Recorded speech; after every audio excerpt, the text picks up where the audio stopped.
আসলে নাই। চলে আসলাম বালারহাট কন্যামতি স্কুলে।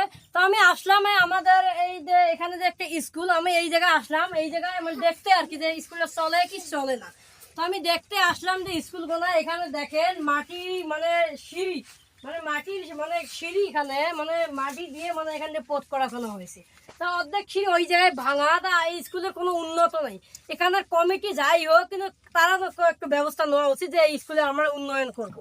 তো বিশেষ করে আমি বাংলাদেশ তারেক রহমান স্যারকে বলতেছি, আমাদের এই স্কুলটার বিষয়ে আপনি একটু দেখবেন। মানে আমাদের চর অঞ্চল জায়গা তো অনেক দূরে, মানে বেশি মানে এখানে ছোঁয়া পোয়া যারা আছে এই স্কুল ছাড়া আর কোনো এখানে কোনো স্কুল নেই।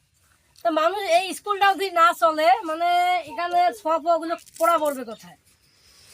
এদেরকে তো শিক্ষার দরকার। তারেক রহমান স্যার আপনিও তো মানে স্কুল পড়ছিলেন। তা আমাদের আমাদের এই দিকটাও একটু দেখবেন।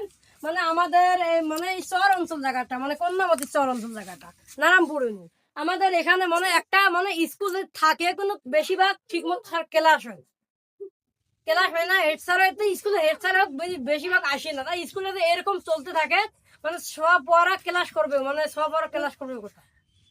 ধন্যবাদ। চলে আসবো আপনাদের মাঝে নতুন কোনো ভিডিও আপডেট নিয়ে। এই ভিডিওটা মানে সরকারকে দেখানোর সুযোগ করে দিবেন, তারেক রহমান স্যারকে। ধন্যবাদ।